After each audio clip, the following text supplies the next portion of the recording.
definitely want to win the die roll in a matchup like this. There's some disruption kind of one way and the other, but more than anything, having the tempo going your way, that's going to matter a lot. O'Brien's Invitational top 8 3 years ago was a pair of decks. It was Green-Red Devotion and Green-Red Tron. A Chromatic Star fan. Yeah. Not into interacting in his deck choices. He seems to have a grasp on how good Ancient Stirrings is. And we'll start out Clay Spicklemire on Unstable Frontier. Unclaimed territory, not Unstable Frontier. It's unsomething. There we go. And Terrarian Mox Opal for O'Brien. And this is an online Mox Opal, but Chris was not able to cast anything off it. Tapping his cards left, tapping his cards right. I do like the multi-directional tapping. Keep them on their toes. It's because you got to do one with your left hand, one with your right hand. Sure. Whatever, man. Thalia from Clay. Now we'll get a Chromatic Star, 2 mana from O'Brien. Ironworks can combo through Thalia. Not really, though. It's definitely annoying. It pushes you back on casting your Ironworks in the first place. That much is true. Kitesail Freebooter shows Mirror Retriever and 3 lands. Oh, man. Kitesail Freebooter fails to find is one of my squares. Ooh. I'm getting wrecked this weekend. Actually, it's not 3 lands. It's Trawler Retriever 2 lands. I didn't think I was going to get that square. That means I win with an Alpine Moon now. Ooh, Jeff Hoagland does have those in his sideboard. It has to be on the battlefield. Correct. But swing for 2, we're back over to O'Brien. He would love to find some of these main deck engineered explosives. There are 3. Here's Stirrings. There's 2 engineered explosives. Engineered explosives, of course, interacts very favorably against Thalia. You can pay X as 1, pay the Thalia tax with a second color of mana. That's just good. That's going to give you engineered explosives with 2 counters on it. Well, it would if one of your lands wasn't Buried Ruin. Hey, you can use either the Terrarian or the Chromatic Star for this effect. Sure, and he'll go ahead and use the Terrarian. And you do kind of want to get the explosives on the battlefield now. You don't expose it to a Freebooter or a Meddling Mage. Yeah, so engineer explosives on 2. He'll say go. Yeah, 2 Mantis Riders, 2 Phantasmal Images, and a Thalia's Lieutenant are the 5 cards for Clay. If he had a land, getting a Mantis Rider would be something. I mean, O'Brien still hasn't produced a Krark Clan Ironworks, but this hand is not going to amount to anything on this turn. Well, it's really hard, right? You don't really want to play an Image or a Lieutenant because there's already an Explosives on 2, but you don't want to play nothing. Right. Because then, Chris, if you play nothing, Chris might not even use the Explosives. He might just keep taking damage for a while. Ugh, that is true. 3 is not that many. Yeah, I'm down to take 3 more, sure. And Clay makes no plays. Back to O'Brien will go. He still has not found Krark Clan Ironworks, the namesake card, yet. Yeah, the deck is powered down a little by the fact that you have to spend the time Stirrings for explosives in a matchup like this. Right. That said, the draw that Clay has brought to the table is not applying enough pressure to make that really that big of a loss. So Brian's going to have a good amount of time to find the namesake card. O'Brien clears away the board, plays a Chromatic Sphere, and passes. He still has that Scrap Trawler and Mirror Retriever. As you see Mantis Rider going to go ahead and hit him in for 3. Yeah, that land was a pretty big draw for Clay. This is about when he needed to start applying this pressure. And putting O'Brien to 12 means casting that second Mantis Rider. Gets lethal in 2 if O'Brien can't do anything about it. Inventor's Fair for O'Brien. I guess that's doing something. It means it's not lethal in 2. But it looks like Mantis Rider plus Phantasmal Image, depending what Clay does this turn, can fix that. Well, there's a Buried Ruin in play with that engineered explosives, however. Clay has to be careful he doesn't overextend on this board. Yeah, too many 3s is going to be a problem. You can diversify a little bit. Play some 2-mana creature to add to this. Not the Phantasmal Image, of course, as that would acquire the 3-mana characteristic. But I don't mind this at all. Phantasmal Image this turn after cracking the Horizon Canopy. Yep. You're applying a lot of pressure, which is good. So he puts Chris down to 6, but now we're going to go get Krark Clan Ironworks with that Inventor's Fair. Chris, we know, has Mirror Retriever Scrap Trawler in hand. I don't think he's going to miss on this. It would be very surprising. I don't know how possible it is for him to not combo this turn. He may just already have it. Yeah. I'll go ahead and take a look at it. It's not going to take very much. We'll stick with you for it. All right, here is Clark Clan Ironworks. First play. And he can demonstrate. There is a loop, I believe, just has in his hand here because there's an opal in play. We'll see how much of this Clay wants to see. So Scrap Trawler can get back Mirror Retriever, and Mirror Retriever can get back Scrap Trawler, right? And each time when you get it, you get a Mox Opal back. So you're netting those plays, sacrifice for 4 mana and cost 5. But each time you're netting a Mox Opal. So on each loop through, you get 6 mana off your Opals, 4 off the creature. You make 10 mana and spend 5. So you're making as much colorless mana as you want at that point. At which point, then you can start then you're just looping. And once you have all that mana, it's trivial to combine Scrap Trawler with some of your cantripping artifacts. Right. Go through your deck, find your win condition. So once you make infinite mana, then what you do is at some point, instead of getting back Mox Opals for more mana, you'll get back that one Chromatic Star each time. Yes, each time you do that loop, you lose mana, but who cares? You already made infinite mana. Ooh, speaking of infinite mana. You have a square for that one. I'll check that square. So I'm going to, because he demonstrated the loop, I'm going to get 3 or more historic cards played in one turn, because the execution of the combo is 3 artifacts. Yeah, whatever. Did he control 5 artifacts? I don't remember.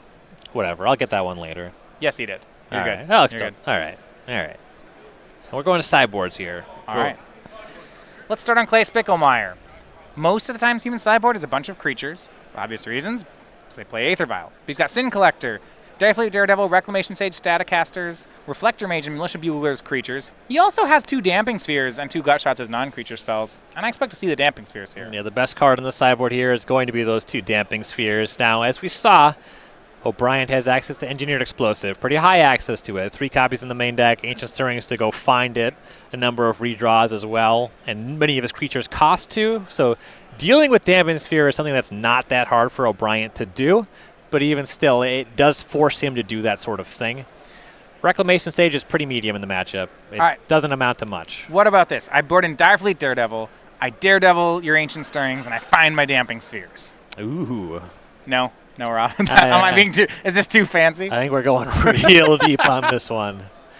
Look, the Damping Sphere is the most important card. I'm going to use your Stirrings to find them. I don't think so. No, that's bad. Probably not. All right. On Christopher O'Brien's side, 4 Nature's Claim, 3 Guttural Response, 3 Lightning Bolt, 2 Gear per Aether Grid, 2 Wormcoil Engine, and a Defense Grid. I actually like the removal here. Yeah, this is a matchup where a lot of what Clay is doing is presenting low toughness creatures that make it so you can't combo. Lightning Bolt cleans that up. Don't mind having access to more stuff that stops the disruption. Aether Grid should be pretty good for similar reasons then, right? I actually don't like Aether Grid here. I've played it as the Affinity deck sometimes, and the way that Thalia's Lieutenant plays against you, it means you can't actually deal as much damage with the grid as you want to unless you've already drawn some piece of interruption. It's like once you get ahead, maybe it works, but when you're behind, it does nothing. Right. I think it's a little bit too much of a liability. Do you like Wormcoil Engine?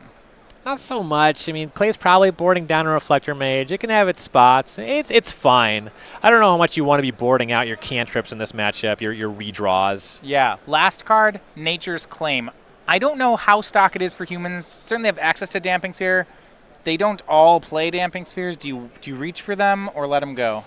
Nature's Claim is a card kind of more than others that really weighs your deck down. You can go light on it until you see the Damping Sphere. Maybe not. It does hit Aether Vial, which is not for nothing. For the most part, though, I think that you want to avoid watering your deck down in sideboarding.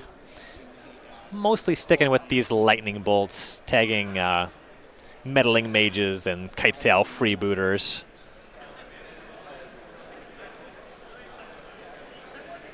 Overall, it seems like Clay still has a lot going on in this matchup. But even that game shows off how Ironworks is way more resilient here than Storm is. That Engineered Explosives was great. Yeah. You just see a weakness in Clay not presenting much of a clock as well. Well, if you haven't had a chance to pick up your core set 2019, you can still order them over at StarCityGames.com. We have singles, foils, and boxes. All sorts of the product, you can still pick it up, StarCityGames.com/M19. Get that Alpine Moon, put it in the battlefield, and then I'll get that bingo. I've really been enjoying the new Nicol Bolas. That card's nice. It's a great standard card. It's the new commander for my new Brawl deck. Got a little God Pharaoh's gift package going there. Been having a lot of fun with it. 7 cards each here for game number 2. And we'll see if Clay is able to present a faster clock in this game. That's a big part of what he needs to do here. You can't just set up Meddling Mage, call it good. You have to attack for a lot of damage very quickly. Yeah, that missed land drop where he curved in but then couldn't make Mantis Rider really set Clay back. And again from O'Brien, we see Mox Opal in the opener with Darksteel Citadel. Should make that turn 3 Ironworks if it's available. And again from Clay, Athalia. And you like Bryant getting this Opal online before turn 2. That means he doesn't have to spend a mana to commit that one. So Ryan, Christopher O'Brien's hand is 2 Lightning Bolts and a gear per Aether Grid right now. Now, I know Aether Grid is slow, and I agreed with what you said about it. Because Chris has started on Citadel, do you think it might play here? Especially because he has that answer to Thalia here. This could show up on time. It's not always going to do this. Right. But there are some games where it does do this. Especially because these lands are artifacts. That's a pretty big deal. He'll need to commit a little bit more to get in a position where it actually blocks against the Mantis Rider. But sure. The game is yet to show if Clay is going to even produce one of those. We're still very much in a position where, depending what happens this turn, Clay can actually get some toughness on the battlefield, toss Athalia's Lieutenant out, and just get ahead of the grid, even from here. Reclamation Sage from Clay. We'll see Lightning Bolt shooting down the Thalia, but then the Mox Opal's gone. All right, now we'll see. O'Brien led on 2 Darksteel Citadels. Does he have a red mana to even deploy the grid from here? Ooh. No, it's just Inventor's Fair. The Reclamation Sage's coming through huge here. Yeah, that worked out really well. Now, of note, Ryan, Clay put his first Cavern on Illusion, so he is able to make Phantasmal Image. There we go. That's the one. I also get to check a bingo square because Illusion is neither Eldrazi, elves, or humans. All right, Kreisel Freebooter from Clay. Now he's got some options. Aether Grid, Engineered Explosives, Lightning Bolt, and Nature's Claim. It's all reactive cards. And it's no castable spells. Technically, you can cast explosives on 0. Yeah, we can cast explosives. This is all relatively interchangeable. The Grid is the worst card in the hand, I think. Maybe the Nature's Claim could make an argument for also being really bad. If your opponent is going... I was actually going to say the Engineered Explosives is bad. He's so far away. I think that the Lightning Bolt is the easiest card to leverage here. The Explosives just pays off immediately if he hits it. We have to hit 2 lands for it, right? Yes, or a Chromatic Star into it. There's some ways to do that, or Terrarian this turn into Explosives. But it's more the fact that once the Explosive shows up, it will deal with 2 things. The Lightning Bolt is the most immediately impactful cards, and he does reach for that. That makes a lot of sense. And gets to follow up with Meddling Mage and whatever he wants. And with the hand he's seen, he could just go for Explosives. And actually names Gear per Aether Grid. Right, so he's named the Aether Grid. And which is not bad here. Chris drew... Yeah, the Grid's online with 1 red source. Yeah, with 1, so... So that makes sense. Now, as you mentioned with that Explosive, see, Chris has been taking some hits here. Yeah, if he gets another colored mana source here, that Explosives on 2, that'll clean up the Freebooter, really clean up the Meddling Mage, free up the Lightning Bolt that's under the Freebooter to cover something else. Okay. O'Brien was down to 18 on last turn's attack.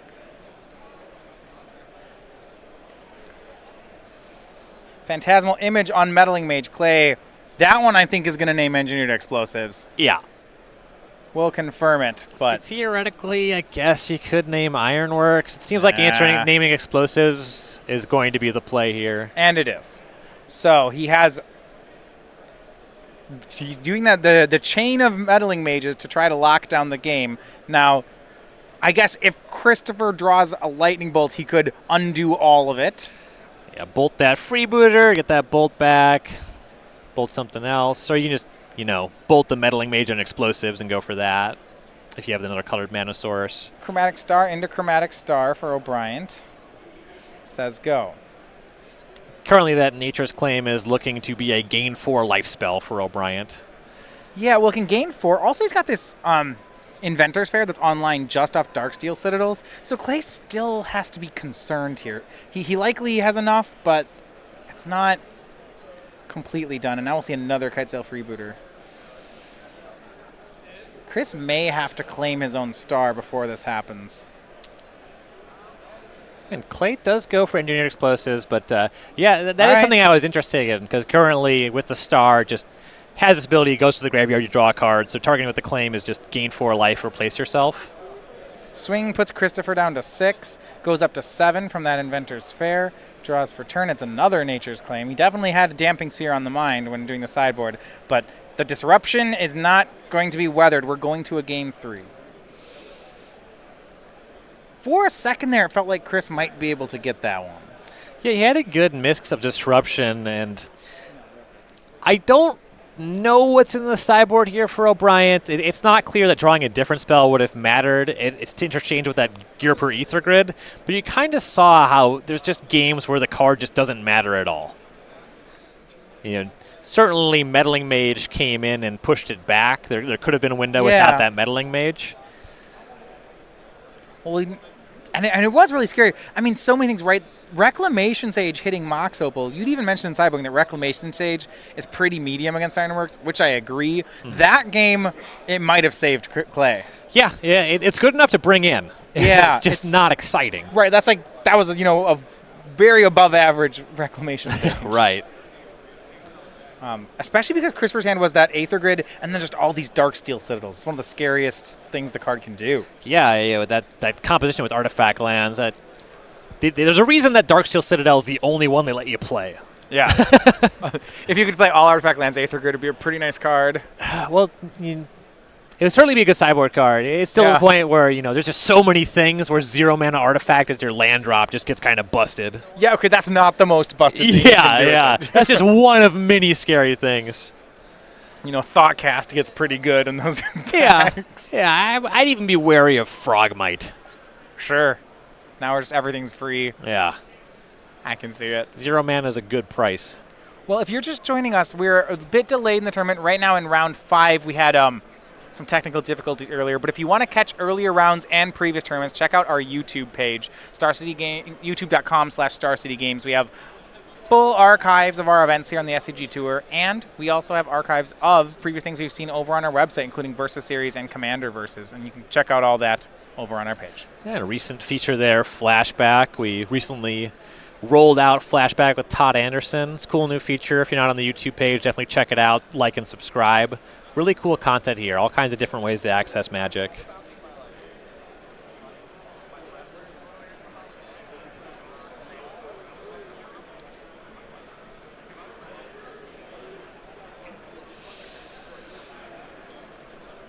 Looks like some hesitation on O'Brien to keep the hand here, but we are underway with 7s again.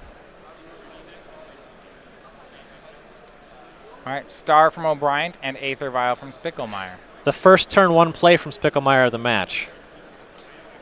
And O'Brien's going to cycle through the Star for Inventor's Fair into Mind Stone and another Star. So we're setting up for possible, just mana acceleration, possible Ironworks. 5 p.m. Standard Challenge.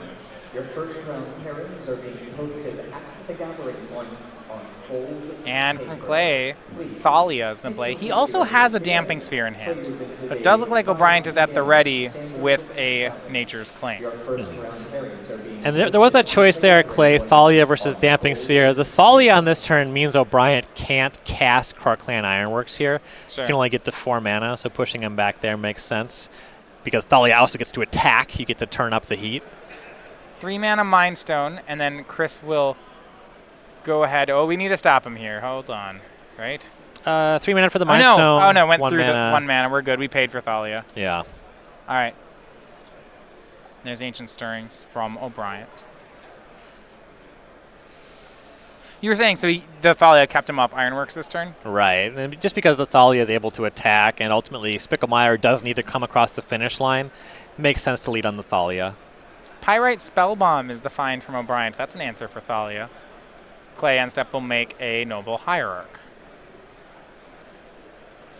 Also in this turn, you might see a situation where Clay wants to cast some creature. I guess he won't have the lands because the Damping Sphere will cost 3. Might be a little bit different in a situation. If you have some 1 mana creature and a land, you can cast that and Damping Sphere this turn. Yeah, well, fortunately, Clay's going to be at the point in just a minute here where that Aether Vial will let him start not casting all those creatures, but putting them into play so that Damping Sphere won't have much collateral damage there. Yeah. Hand is pretty well unlocked. And he knows about Pyrite Spellbomb. The thing about that is it's going to tax O'Brien for 3 mana, 2 to bring it on the way down, 1 to activate it here. And I want to say I spotted Thalia's Lieutenant and Phantasmal Image. Oh, wow. This is going to expose him to Engineered Explosives, but it gets the Thalia outside of Pyrite Spellbomb range. Well, and especially because if he makes Thalia's Lieutenant here and leaves up the image, not only will it get it out of range, but Chris will spend the Spellbomb on it, and then he'll get to save it. Oh, yeah. You don't even have to get an extra point this turn. Right. You could kind of you can time walk Chris if you're willing to give up a point of damage. Mm-hmm. And given where life totals are right now, I think it does make sense to go for that line. Just chip in for 4 here off that Exalted. Might even see him put a Damping Sphere into play. We'll see whether or not Clay wants to do that or whether he wants the extra damage. There's good reasons for both. Looks like he'll actually just take the extra damage line. Here's Phantasmal Image. So Thalia's Lieutenant up to 3. Thalia up to 4-3. Noble Hierarch up to 2-3. That's Pirate Spellbomb not looking as great now. A swing in for 4. And from Clay... For 5, actually, off the Exalted. Absolutely. And Clay opts to leave up Horizon Canopy rather than making Damping Sphere that turn. He would not be able to cast the sphere through the Thalia. Thalia. Thank you. Yep.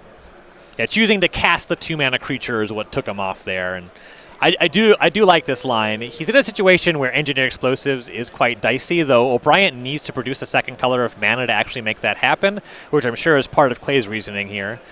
The texture game changes a little bit. If O'Brien, say, is already untapping with a Chromatic Star, if he already has 2 Grove of the Brimbillows or Grove plus Forest, that changes things.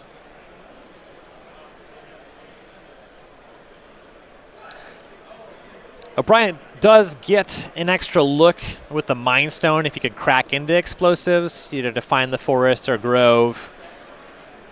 But that also means he has 1 fewer artifact when it comes down to combo turns, which can amount to something. Pirate Spellbomb, 2 mana from Chris. And this currently is only good for that Phantasmal Image. Right.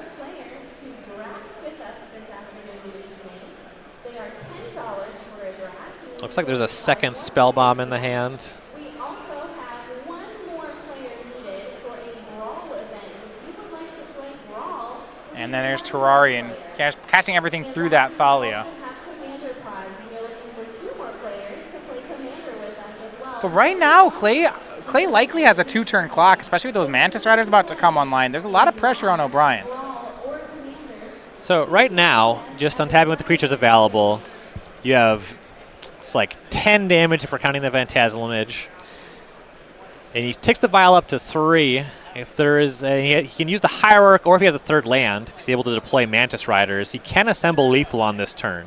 If he has land Mantis Rider, Vial, a second Mantis Rider? Even so, if he Vials Mantis Rider already, you have 3 plus 4 on the Lieutenant, that's 7, plus 4 on the Thalia, that's 11, 12, 13. So it would take something else. The Phantasmal Image is going to get hit by that Pyrite Spellbomb. That's why you see O'Brien hanging on to that.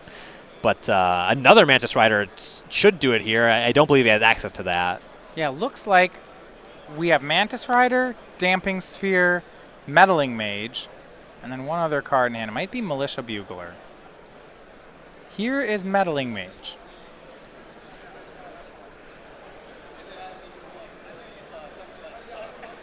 Counter onto the image and to the Thalia's Lieutenant. You mentioned that image is not long for this game. Yeah. Vials in Mantis Rider, 2 more counters. Lightning Bolt was the name off Meddling Mage, and here is a full attack. So, if that Pirate Spellbomb shoots down the image, we're taking 5 damage from the Lieutenant, 4 from Thalia, that makes 9, 2 more from the Lieutenant, that makes 11, and 3 from the Mantis Rider puts Chris to 1. Yep. And because of that Mantis Rider, now the engineered explosives wouldn't be able to deal with everything. Right. Clay will still have lethal attacker. Your Noble Hierarch also covering that as well. So O'Brien has to deal with a lot of things, or just outright win on this turn. both of those are pretty big asks. Doing either of those things is And tough. how interesting is it that Clay has had Damping Sphere in his opener this entire game and just never felt the need to cast it? It is amusing. It seems like a lot of the plan was cast this Thalia. If the Thalia is good, great. It's really hard for Ironworks to combo off through a Thalia. Right. And if it's not good, hey, I got this follow-up. Right. Ultimately, this is a deck, despite the prison elements, humans wants to attack. So the angle, it is amusing when you watch it play out. I have this sideboard card, and I cast all these main deck cards instead. But it makes a lot of sense when you think about it. Chris makes Krark Clan Ironworks. Mox Opal. It's got to pay one for it, though.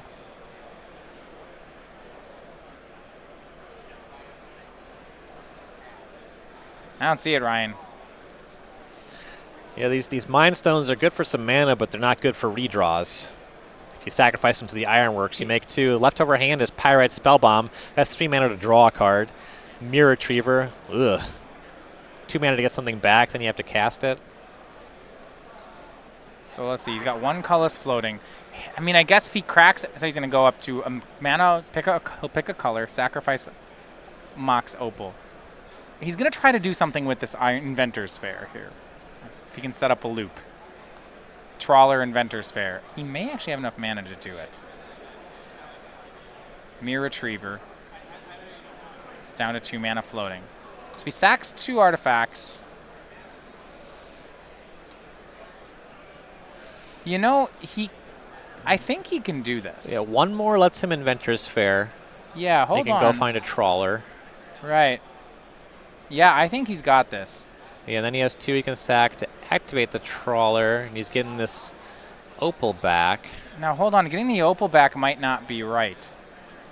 I think he needed the Trawler in play. He may not matter, because he... Yeah, let's confirm here. He's cleared out his mana. I'm not sure it's there. He can sacrifice Opal, Mindstone, have 1 floating, cast Trawler, sacrifice Mindstone, go up to 3, get back Opal, but then you have to sacrifice the Trawler or the Ironworks to keep going? Right. The thing I don't know, and maybe we had the mana counts off, is whether or not he had to sacrifice that Mirror Retriever. I think, by my count, he had enough mana to get Retriever and Scrap Trawler in play with no mana floating. Now, that might not have been possible, and if it is, this is the best he can do. And if that's true, what he's hoping here is that he can chain together, that he can draw into something. And now he's panicked a little bit. He's got, so it goes down to 1. He's not really making any mana off these because of that Thalia. Up to 3 to draw a card and get back Opal. You can combo through a Thalia. It's not impossible. It's just not easy. Yeah.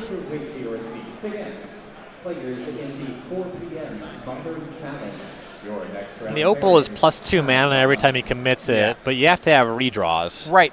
The mana's not the problem anymore. It's that he's running out of redraws. Now, he has still a Pyrite Spellbomb. That can be used as a redraw. You see he's up to 3 mana here. So Pyrite Spellbomb will beat him down to 1 mana. He can sacrifice the Opal for 2 colorless. Sacrifice the Spellbomb for 1. He'll draw a card, get back Opal. Now that card, was that a forest? It looked like a forest. That is going to be the end of the line. And he picks up the cards. Clay Spicklemire is your winner, 2 games to 1. Yeah, off to a 5-0 start is Spicklemire with the Human Tribe. Last time we saw him playing, he was on Mardu.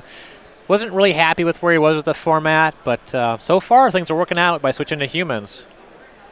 Yeah, and he puts a lot of good pressure on there. There was a tense moment where I think Meyer O'Brien may have had a chance to win there. And if you'd hate on Clay's side to see him actually lose that one